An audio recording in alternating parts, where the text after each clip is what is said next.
A educação básica, ela não é um conjunto de conteúdos, ela é um conjunto de reflexões. Se a educação básica soubesse o valor que ela tem para fazer com que os seres humanos se transformarem em seres mais reflexivos e melhores, ela seria muito mais valorizada. A escola tem um valor muito grande.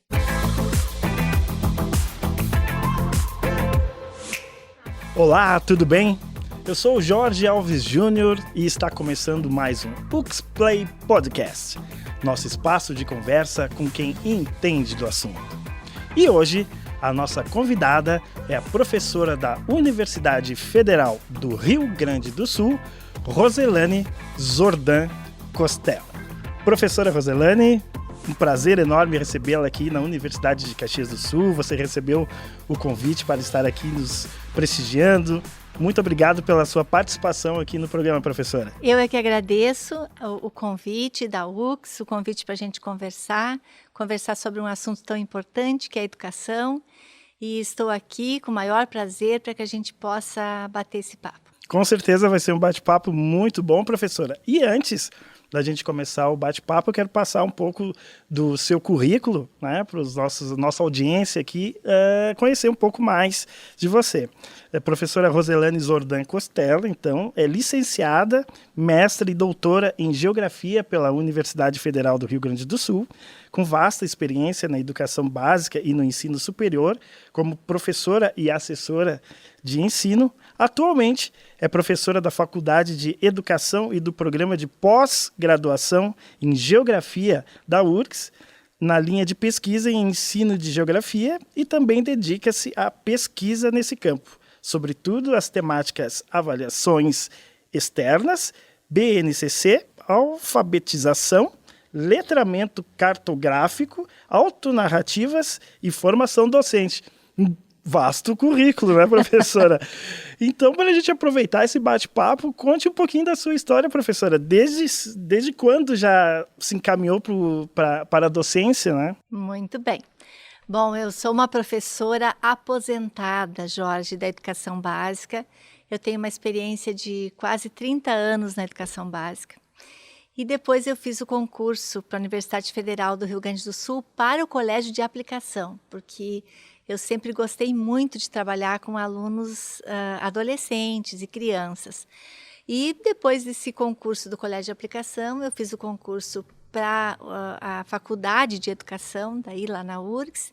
Então, desde 2011, eu estou na Faculdade de Educação da Universidade Federal do Rio Grande do Sul.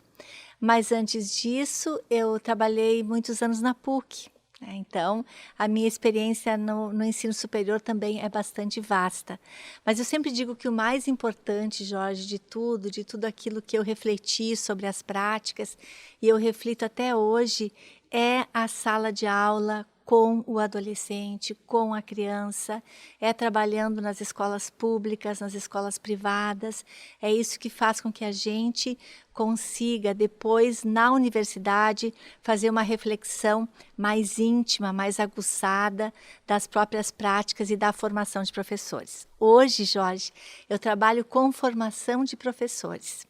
Esse é o meu principal trabalho e trabalho muito com a narrativa destes professores para que a gente possa conseguir entender a concepção da identidade docente para entender a educação na contemporaneidade. Professora, nós temos muitos assuntos, só nessa sua primeira fala que já me vem várias questões, mas eu vou aproveitar o gancho que você falou da formação de professores. Estamos vivendo um momento diferenciado, não é, professora? Tecnologia veio com tudo, o aluno também já vem com uma cabeça bem diferente, por exemplo, da minha geração, já vem com muitas informações.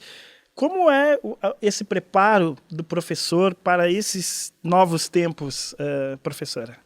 Jorge, veja que há mais de 20 anos atrás, quando eu trabalhava na licenciatura de Geografia lá na PUC, eu tinha um perfil de aluno. Tanto é que quando eu entro hoje na sala de aula, que vejo que o skate está atrás da porta dos meus alunos e que eles têm outra visão de mundo, que eles procuram as coisas muito mais rápido do que a gente, que eles estão dentro de uma via da informatização muito forte, a gente vê o quanto a gente tem que mudar. Mas eu diria assim, ó, não é que a gente tenha que mudar a forma de trabalhar utilizando-se de meios digitais. A gente tem que mudar para fazer com que os nossos futuros professores compreendam como lidar com isso na sala de aula depois.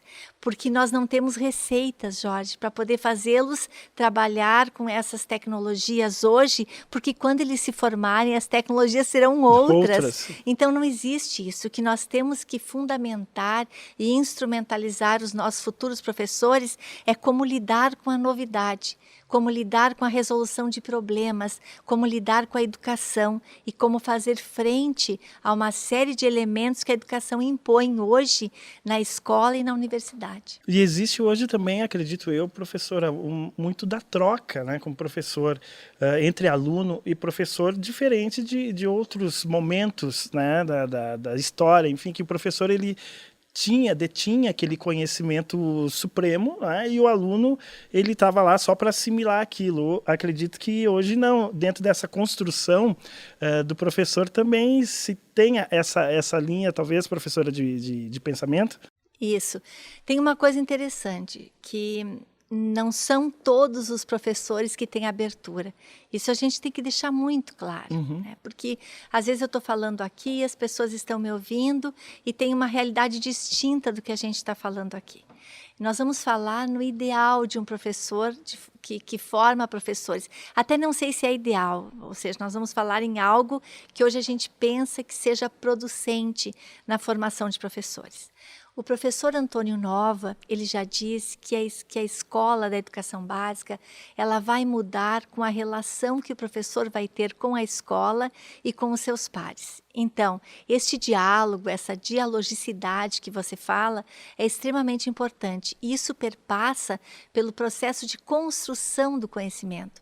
Veja, Jorge, é diferente você chegar numa sala de aula achando que você detém tudo aquilo que você vai transmitir, entre aspas, para os seus alunos que vão ser futuros professores. Estes vão copiar tudo isso e quando eles vão fazer com os seus alunos, eles podem cometer os mesmos equívocos que nós cometemos com eles, como os professores formadores. Então, o que a gente tem que fazer, que é o ideal?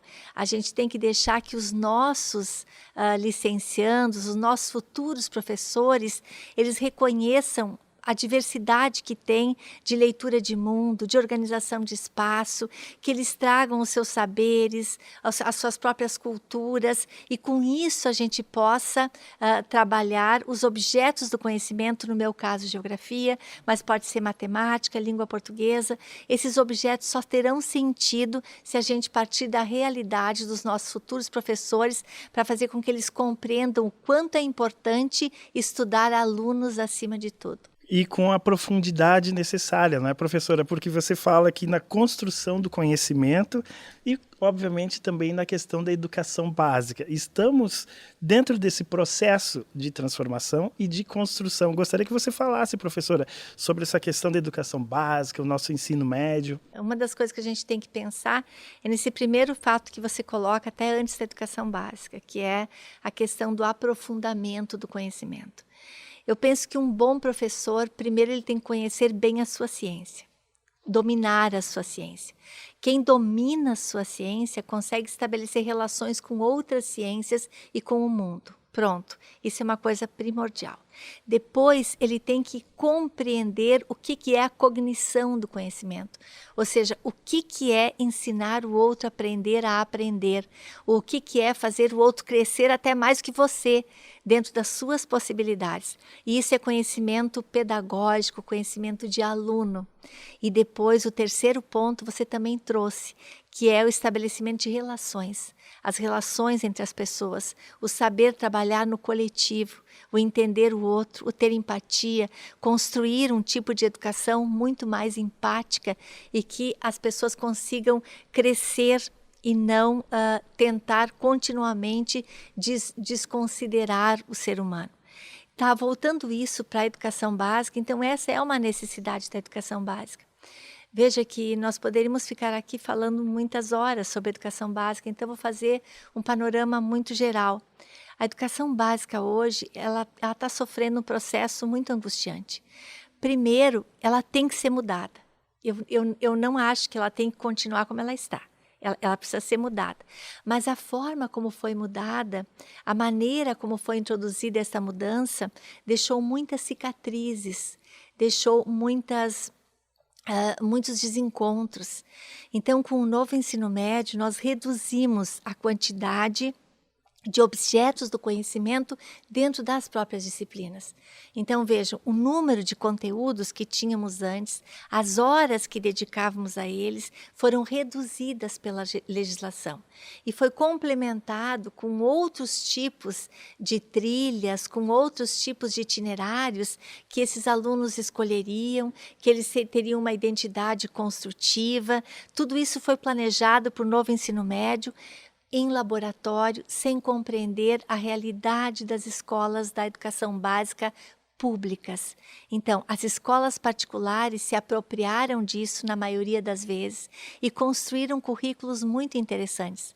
As escolas públicas, por mais que nós tivéssemos vontade que isso acontecesse, elas têm precariedades muito elementares, como falta de professores, como falta de estrutura. Então, é quase que impossível conceber um novo ensino médio dentro dessa estrutura. Por isso que este novo ensino médio, ele deveria primeiro construir uma nova escola, valorizar um professor para que ele se tornasse um novo professor também e não começar justamente por uma legislação. Professora, para a gente compreender bem, quando você fala de outros caminhos e itinerários que foram escolhidos, quais seriam esses para que a gente possa compreender o que foi modificado? Tá bom. Quando você fez o ensino médio, Jorge, você entrava na sala de aula, e na segunda-feira você tinha 5 períodos lá, ou 6. Era matemática, língua portuguesa, lembra disso? Lembro, História, perfeitamente. geografia. A matemática que me assustava. Isso mesmo. Então você passava os 5 dias da semana e repetiam os horários, né? Se você tinha 2 de geografia, um na segunda, um na quarta, e todo o teu horário era preenchido por isso, porque você tinha um número de horas que você precisava passar pelo ensino médio com essas disciplinas. Com esta legislação, isso não ocorre mais. Esse número de horas que você permanecia com esses horários foram reduzidos para 1.800 horas, 2.400 períodos de 50 minutos. Isso não dá todos os turnos. Isso não preenche todos os turnos. Isso é muito mais reduzido. Então, não só para preencher os turnos, eu só exemplifiquei, mas para complementar essas 1.800 horas para chegar nas 3.000 horas obrigatórias, nós temos 1.200 horas no mínimo, não no máximo, de itinerários formativos.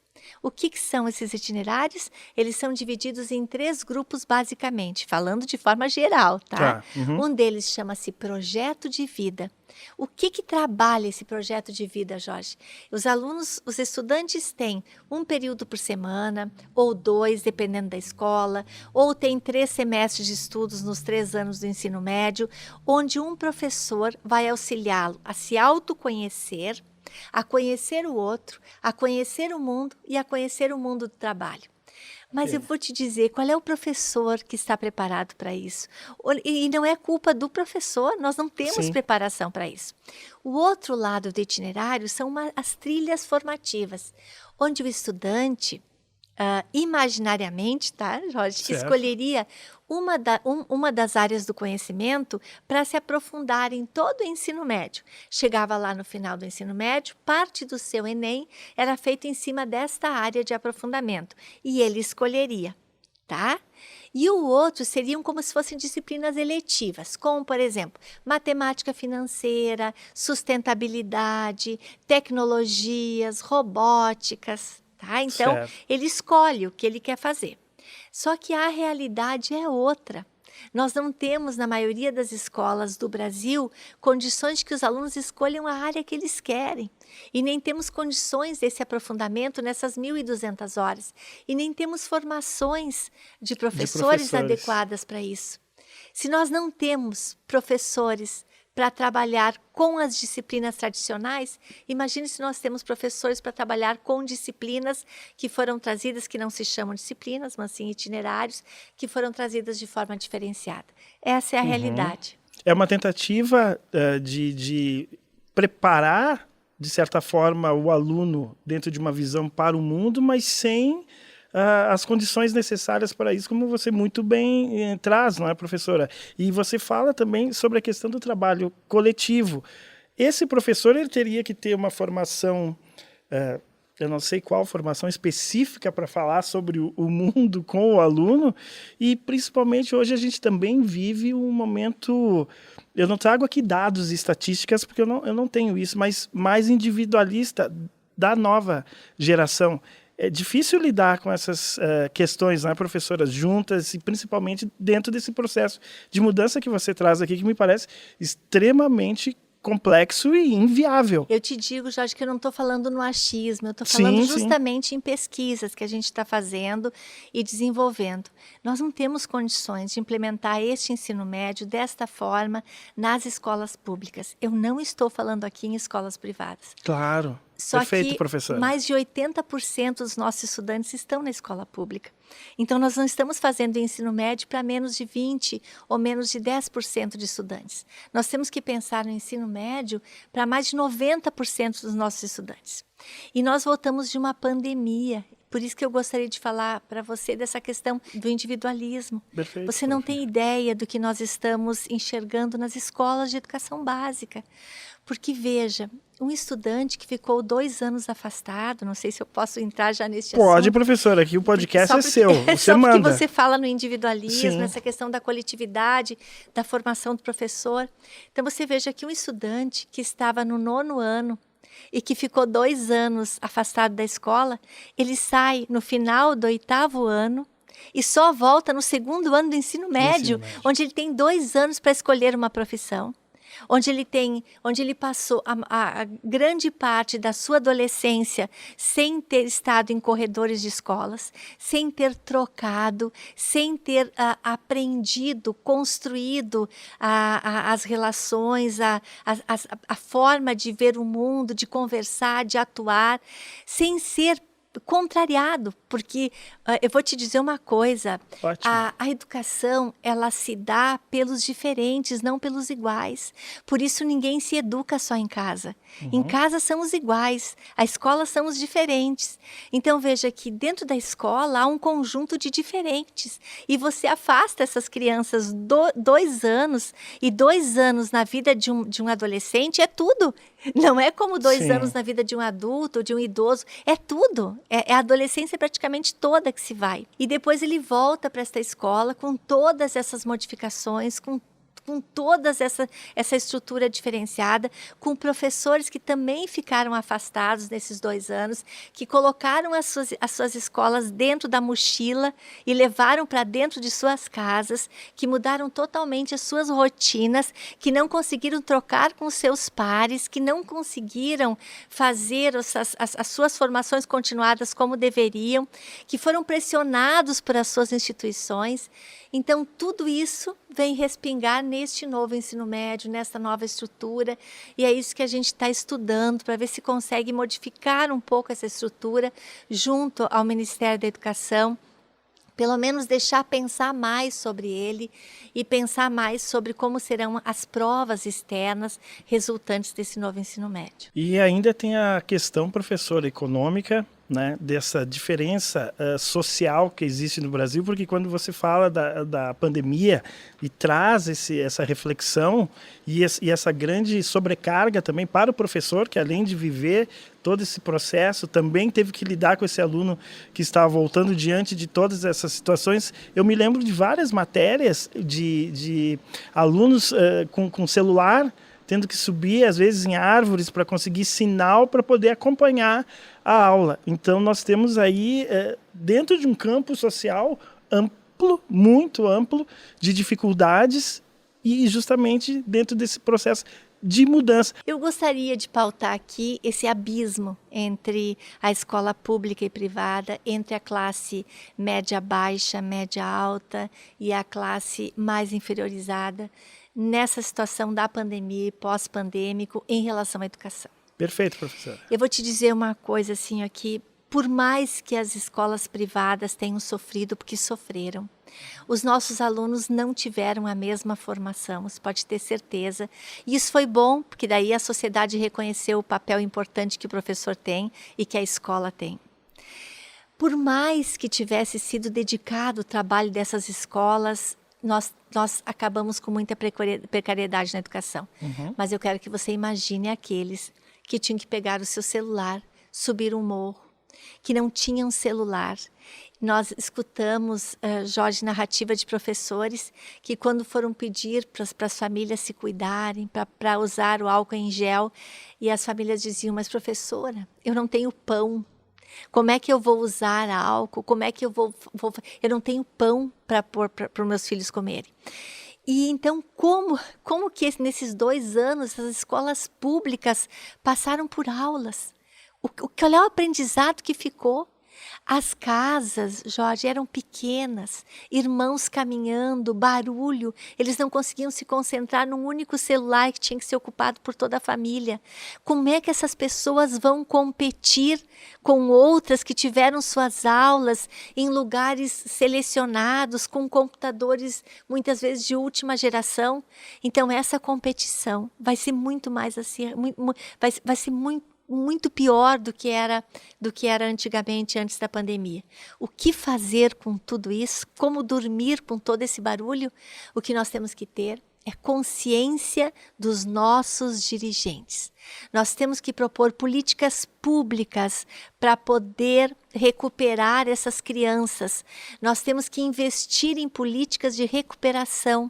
Nós temos que fazer com que essas crianças primeiro resgatem a sua autoestima. Depois comecem a compreender que a escola é um lugar de aprendizagem e que ainda a escola é um lugar onde pode oferecer uma vida melhor para cada um. E com isso tem que ter investimento, muito investimento. Aulas nos 2 turnos, professores qualificados que nós já temos. Sim. Nós já temos. Eu sempre digo que os nossos professores são muito qualificados, mas que tenham tempo para poder planejar, para poder trabalhar com esses alunos, ser valorizados. E nós temos que acompanhar estas famílias, porque o que muda o mundo não é a educação. O que muda o mundo é aquela família bem estruturada que leva os seus filhos junto à educação. O professor Paulo Freire já dizia que a educação pode muito pouco, mas o pouco que ela pode é bastante. Mas esse bastante depende de toda uma organização estrutural das famílias e da sociedade. Perfeito, professora, e a ideia não é polemizar de forma alguma, mas no início da nossa conversa você fala da importância da sala de aula, da diversidade, dos alunos estarem juntos, e aí eu trago a questão juntos, né, com suas diferenças sociais, econômicas, e ali desfrutando do conhecimento como professor. A tecnologia, ela traz benefícios, né, e também traz dificuldades. Como que você observa, professora, as aulas EAD? Como você observa a questão da tecnologia diante desse quadro que você nos observa? Sem polemizar, sem realmente. Polemizar, sem polemizar. O que eu penso? Existem cursos e cursos. Tá? Existem possibilidades de estudos à distância que faz com que haja convivência com os diferentes muito forte. Isso tudo vai depender da proposta pedagógica do curso. Quando os estudantes eles já estão na universidade, eles já passaram por um processo de formação e de construção da sua identidade a partir do outro.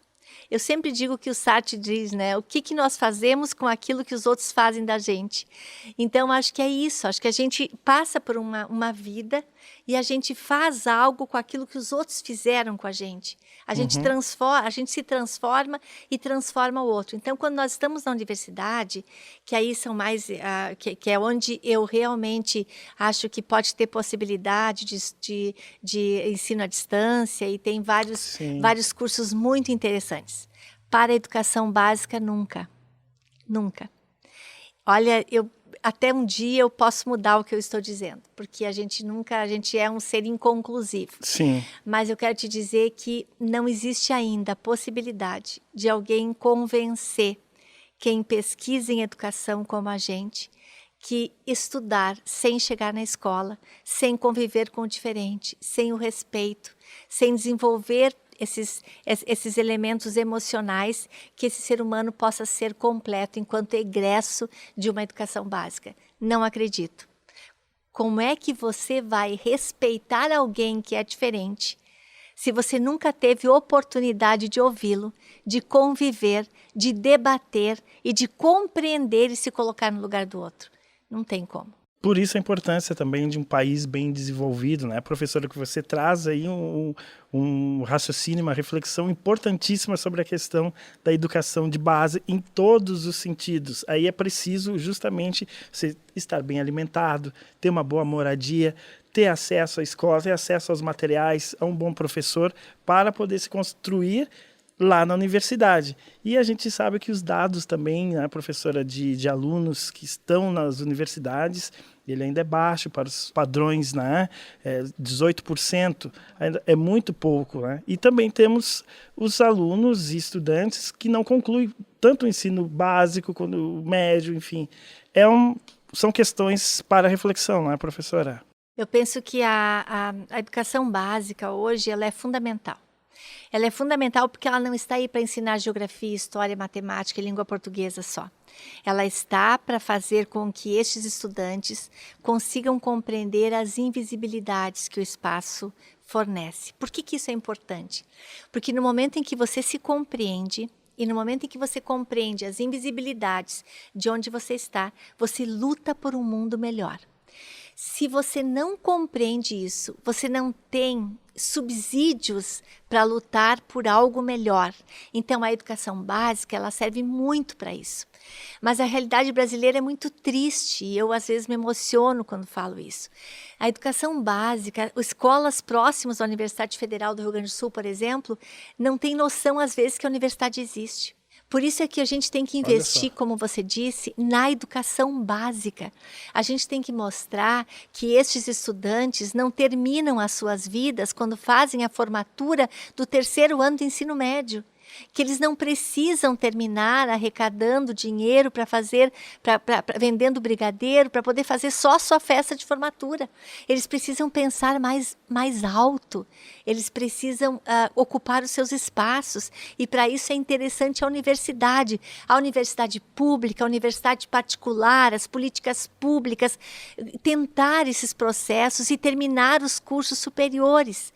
Terminando o curso superior, isso nós temos dados concretos, que os salários aumentam, que a valorização do trabalho é maior. Nós não podemos incentivar os nossos estudantes a se fechar na educação básica. Isso não é justo com o ser humano, não é justo. Ele tem que ter o mesmo direito, o estudante, ele precisa ter o mesmo direito da educação pública e da educação privada. Ele tem que ter, esse é um direito dele. Por isso nós temos que lutar por políticas públicas.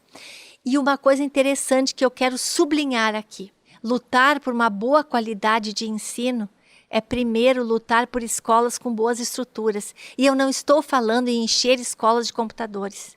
Eu estou falando em escolas que tenham portas, que tenham banheiros decentes, que tenham pinturas decentes para que as crianças se sintam bem dentro delas. Eu não estou falando em amparo tecnológico do primeiro mundo. Eu estou falando em escolas comuns, mas que tenham cadeiras, que tenham classes e que tenham professores que consigam ficar 50 minutos em sala de aula e que não precisem guardar dinheiro para que no fim do mês eles possam continuar vindo para a escola pagando transporte público. Nós temos que ter professores que ganhem salários decentes, que consigam conviver com a sociedade de forma decente. E nós temos que ter escolas bem estruturadas, merendas. Nós temos que ter tudo isso. Pessoas da limpeza. E isso não é tão difícil. Isso depende da vontade do setor público, porque isso chama-se política pública, visão de mundo. nós precisamos justamente disso, né, professora? Porque mudam os governos, né, vão se mudando, às vezes, as linhas de pensamento, e nós tivemos, durante um período, nessa pressa e necessidade do brasileiro, do jovem, buscar a sua renda, nós tivemos uma divulgação digamos, mais incisiva sobre a questão de cursos técnicos, né, que vão mais rapidamente também te auxiliar naquele valor que vai te ajudar na família.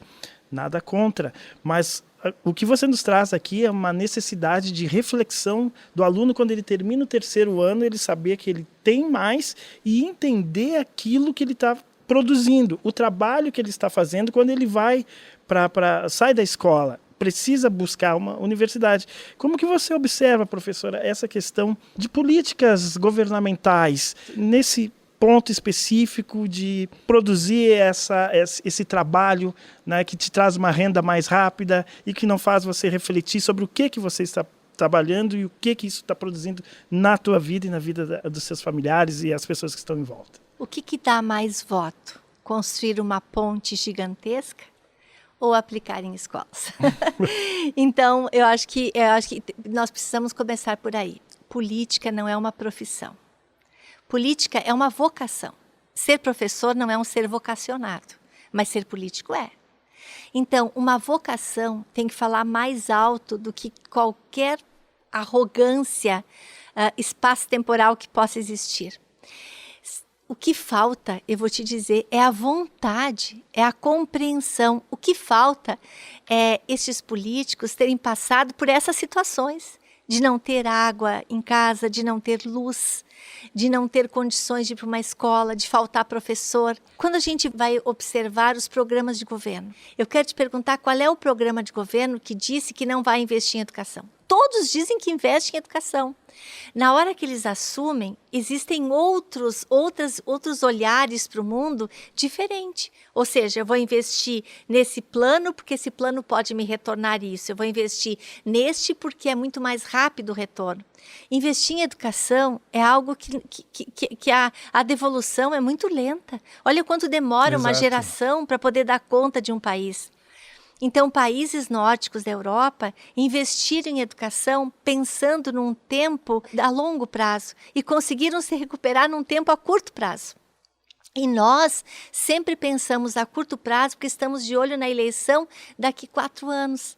Eu não estou dizendo que não tem políticos bons. Eu não estou dizendo isso.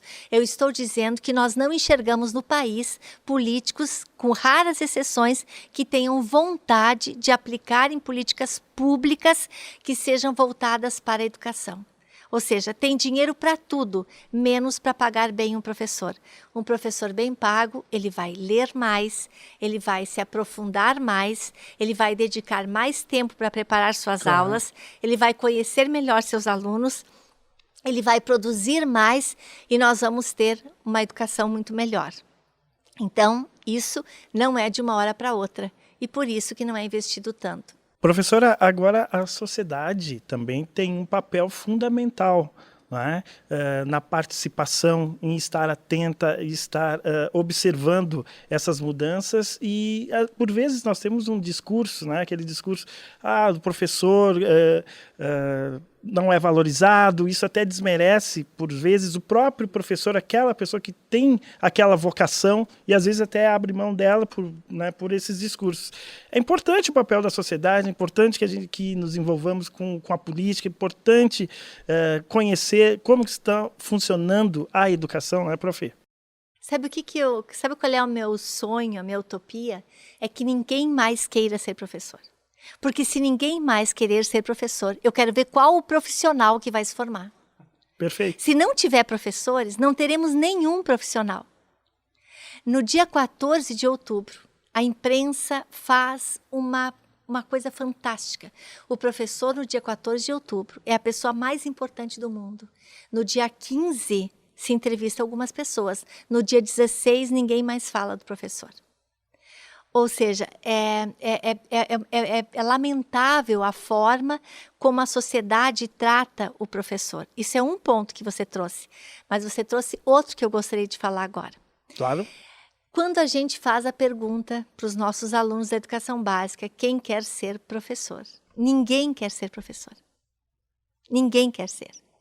Eles preferem ser qualquer outra coisa, menos professor. Por quê? Porque pejorativamente o professor é tratado pela sociedade como o coitado, que tem que ir lá, que faz um esforço enorme, porque já nasceu professor, afinal de contas. Então ele ama a profissão acima de tudo, mesmo sem ganhar o que deveria ganhar, ele está lá. Essa não é a realidade. Ele está lá, ele está naquele lugar, não é porque ele ama aquilo acima de tudo, ele tem muito mais coisas para amar.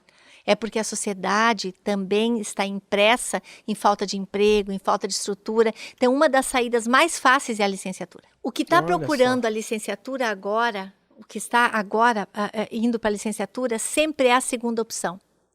Isso está na nossa pesquisa, Jorge. Você pesquisa os licenciandos e pergunta para eles assim, como é que você se tornou professor? E eles dizem, eu queria ser engenheiro, mas daí não deu. Eu queria ser advogado. Só que você tem muitos engenheiros e advogados desempregados. E dificilmente você tem um professor desempregado. Só que na cabeça dos nossos estudantes da educação básica, é isso que a sociedade impressa. É uma classe sofredora. É uma classe abafada. E é isso que nós temos que mudar. Então, dificilmente nós estamos conseguindo professores que fazem o curso na sua primeira escolha. Veja se isso é uma coisa importante, interessante, porque se você não está na tua primeira escolha, é porque você não queria aquilo em primeiro lugar. Em primeiro momento. Bom, tem outra situação. A pessoa quer ser professora, e isso eu estudo muito nas narrativas. Ele quer ser professor, mas a família diz assim, você tem condições de ser coisa muito melhor do que professor. Tá vendo? Sim.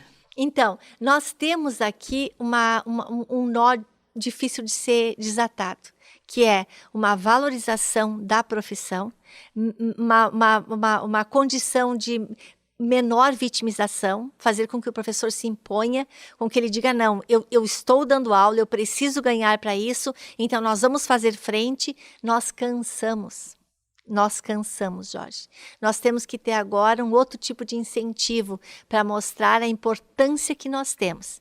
E eu quero ver qual é o juiz que ganha uma fortuna ou qual é o médico que ganha uma fortuna que vai conseguir ser juiz ou médico sem um professor. Por isso eu retomo, professor, e falo também da importância, como a gente já conversou, mas da sociedade entender Exatamente. isso. Porque ela replica isso com a juventude em casa, se ouve isso, né? Como você muito bem disse, você tem condições de ser um médico, um advogado, mas enfim, muitos estão desempregados. E o professor não, e ainda faltam, né, professores. Mas tem um detalhe importante. Eu, entrevistando aqui professores, sempre eu vejo esse brilho no olho quando se fala da profissão, esse amor pela profissão. O professor, ele ama aquilo também, e é uma vocação muito bonita, não é, prof? Eu acho que uma coisa que a gente tem que entender é que nós nos construímos professores, nós não nascemos professores. E ao se construir professor, a gente começa a compreender a importância que nós temos. E isso faz com que a gente lute mesmo diante de todas essas, do caminho que a gente está andando e com todas essas curvas, essas nuances, tudo isso que a gente enfrenta enquanto profissionais. Mas nós nos construímos professores, Jorge. Nós não nascemos assim. Sim, não nascem professores. Nós nos construímos, nós estudamos, nós nos auto-formamos, nós refletimos, e é isso que a gente quer. Eu só vou fazer uma relação com o que você disse antes. Você disse assim, a sociedade, ela reflete pouco sobre isso. E é verdade. Mas sabe aonde a sociedade ia aprender a refletir? Na educação básica. Porque a educação básica, ela não é um conjunto de conteúdos, ela é um conjunto de reflexões. Se a educação básica soubesse o valor que ela tem para fazer com que os seres humanos se transformarem em seres mais reflexivos e melhores, ela seria muito mais valorizada. A escola tem um valor muito grande. Então, às vezes, a gente passa pela escola e passando por conteúdos e não passando por reflexão. E se eu te perguntasse agora, Jorge, claro que é você que está me fazendo a pergunta, Sim. né? Mas se eu te perguntasse, Vamos lá. você me contar a tua história de vida, o que te marcou na escola, provavelmente você diria que um professor te marcou. E se eu te perguntasse o que esse professor te marcou, provavelmente você não diria que teria sido um conteúdo, mas sim as relações, o olhar, a forma como ele te tratou, a metodologia que ele usou. Isso é professor.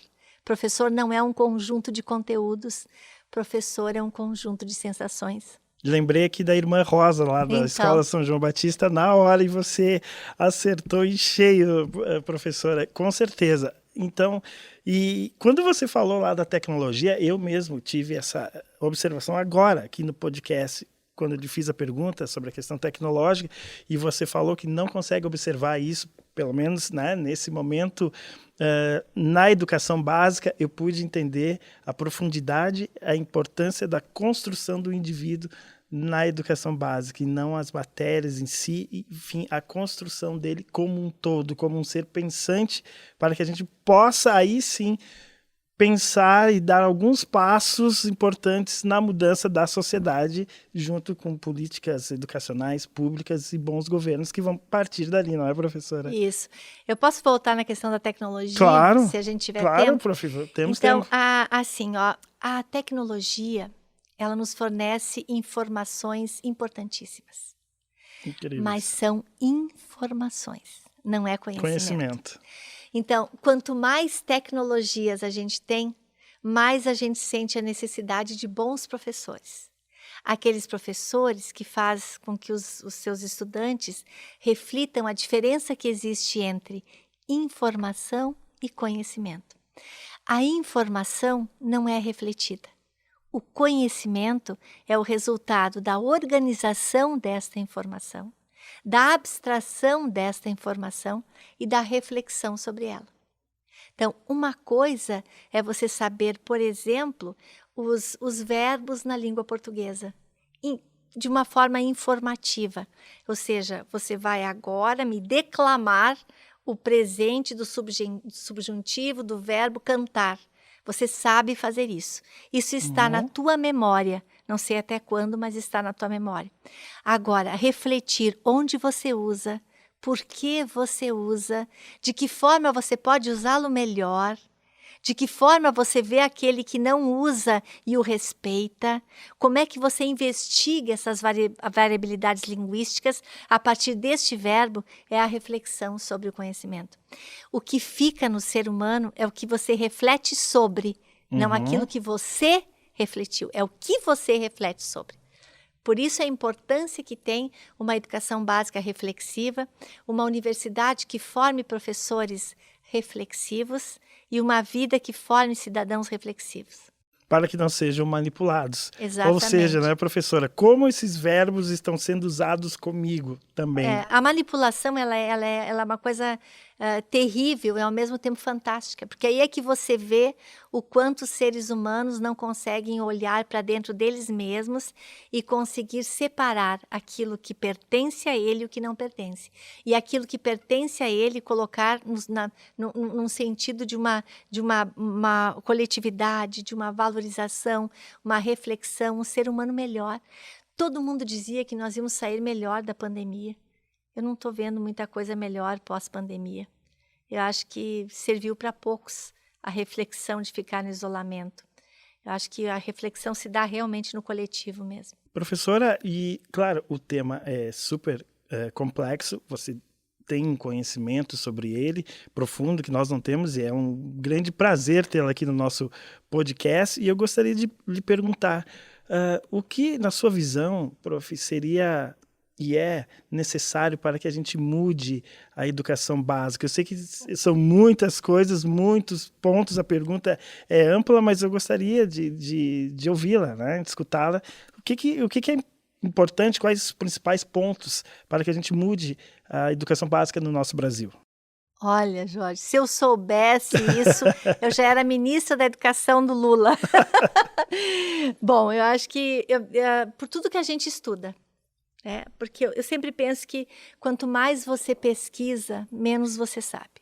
Menos você vê o quanto você não sabe, na verdade. Mais você vê o quanto você não sabe. A educação, ela existe para o bem e existe para o mal. O que nós queremos é uma educação para o bem, é você ser educado para o bem. o que faltaria para as escolas ou para, primeiro, uma valorização na educação básica, que é o ponto. Eu não estou dizendo que a universidade não é importante, mas nós precisamos uma valorização na educação básica. Nós precisamos que as secretarias do Ministério da Educação do nosso país, que tem as secretarias da educação básica, tivesse um investimento muito maior, uma qualidade maior, pesquisas mais afinadas, para que a gente soubesse a gente sabe, para que eles soubessem exatamente onde estão os principais problemas da educação básica. E que a gente não pensasse tanto em construir documentos que vão tornar um país homogêneo, porque isso não vai acontecer, mas que a gente pensasse em realidades distintas, que a gente investisse em escolas que pudessem formar estudantes com o mínimo de dignidade. Eu vou te dizer de novo, nós temos muitas escolas onde portas de salas de aulas não fecham. Então, vamos começar a observar grupos de escolas que estão bem, grupos de escolas que estão médios e grupo de escolas que não existe a possibilidade de um estudante estudar. Vamos começar por estes grupos de escolas, vamos começar com reformas básicas, vamos investir dinheiro, valores para que esses alunos se sintam bem. Livros didáticos. O governo federal tem um dos maiores programas de políticas públicas de livros didáticos do mundo, que se chama PNLD. Que é maravilhoso. Então, como esses livros didáticos estão chegando nesses alunos? Como é que esses professores estão utilizando esses livros didáticos? Como é que esses livros didáticos vão deixar de ser estáticos e vão começar a conversar com os alunos? Então, o segredo disso é olhar para a educação básica, é melhorar a educação básica e com isso tem que ter força de vontade, investimento e política pública. É essa a saída. Investir também, né, professora, de uma forma profunda no desenvolvimento do país para que se possa também direcionar esses valores para a educação. A gente não pode deixar de pensar no distanciamento que existe, né, no nosso país. Sabe, Jorge, se você pensar, grandes empresas no Brasil, elas não pagam imposto porque elas dão emprego. Então, se começassem por não cobrar impostos de professores, porque eles dão muito mais do que emprego, a valorização deles seria muito maior em termos salariais. Então, veja, são pequenas coisas que podem ser vistas, olhadas, que podem ser modificadas, mas para isso, de novo, tem que ter vontade pública, vontade governamental, vontade política. E para que a gente possa ter um índice maior também, bem maior, de alunos nas universidades e com esse pensamento crítico, né, professora, que vem dessas escolas de base com construção humana, social e visão de mundo, porque ainda essa estatística é pouca, né, e precisamos muito mais. É incentivar a educação básica, que ela não pode parar no ensino médio, ela não pode parar. Isso é uma relação de massificação com formação, não pode. Eles precisam sonhar com a universidade. Mas eu quero que você pense naquele trabalhador que trabalha o dia todo, que anda num ônibus 2, 3 horas, que chega numa escola no noturno para poder conseguir finalizar o ensino médio. Qual é o incentivo que ele vai ter para fazer um curso superior se ele não consegue nem se sustentar? Então, nós temos que investir na educação básica para que ela acolha esses estudantes, para que esses estudantes tenham bolsa de estudo, para que eles consigam sobreviver estudando sem precisar trabalhar. É isso que a gente precisa. É um país grande. Você sabia que nós temos mais estudantes em escolas no Brasil do que toda a população de um continente como a Oceania? Como é que um país que tem tudo isso de estudantes não vai crescer? Por que ele não pode crescer?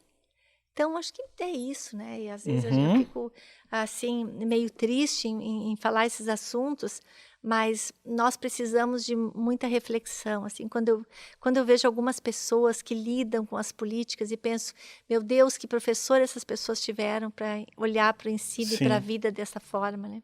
Mas, enfim.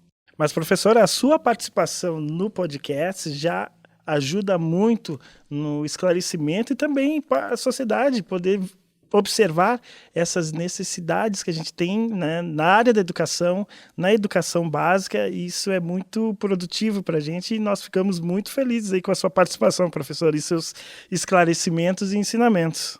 Eu gostaria de saber de você, professora, quando não está trabalhando com a educação, enfim, o que você faz nas suas horas de folga, o que fica estudando o tempo todo, escuta uma música? Conta um pouco aí do seu lazer, professora, da sua vida, para a gente conhecer um pouco aí. Não tenho muito o que contar, Jorge. A minha vida é a universidade. A minha vida é o trabalho, né? Eu tenho família, obviamente, mas muito tempo da minha vida é o trabalho. Então, eu tenho um grupo de pesquisa que se chama Narrativas e Construção Docente, né? Identidade Docente. Esse grupo, ele é muito grande. Agora, a gente pertence a um outro grupo de pesquisa também de narrativas internacional. Eu tenho 2 pós-doutorados e esses pós-doutorados me também levaram muito tempo, mas eu fiz com muito prazer.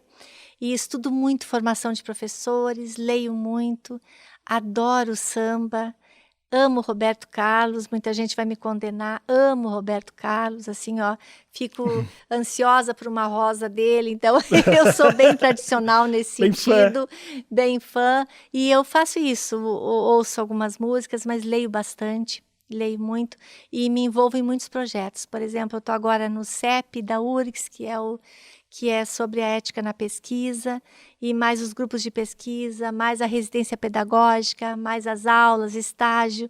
Dou aula no pós-graduação, no doutorado e no mestrado da Universidade Federal.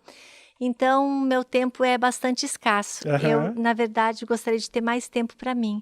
Por enquanto, não consegui. Mas que bom que temos você aí com todas essas ocupações que são extremamente importantes e a gente percebe que você ama o que faz e é isso que faz todos nós, né, que estão acompanhando aqui o podcast também, termos orgulho da sua participação e ter aceito participar aqui do UX Play Podcast, professora. Eu não tenho a pretensão com essas participações de mudar o pensamento de ninguém, mas eu tenho a pretensão de fazer com que as pessoas reflitam sobre aquilo que elas fazem e sobre aquilo que elas pensam, porque é assim que a gente se constrói. Mas a gente já dispara um gatilho às vezes, né, professora? Exatamente. Só em observar, às vezes traz aquela... É isso que a gente quer, a gente quer que reflita, né? A gente quer que vire a chave. Né? É o momento charneira, como diz a Jossô, que vire a chave, que consiga ver o mundo de uma outra forma, a partir de escutas, de um filme que assiste, Exato. de uma notícia de jornal. Né? Professora, muito obrigado pela sua participação, muito obrigado pela visita aqui na Universidade de Caxias do Sul e nos contribuir aí com o seu conhecimento aqui para todos nós. Tá bom, eu é que agradeço. O UX Play Podcast vai ficando por aqui. Nos acompanhe no YouTube, também no Spotify ou no Instagram, @UXPlay. Um forte abraço e até a próxima!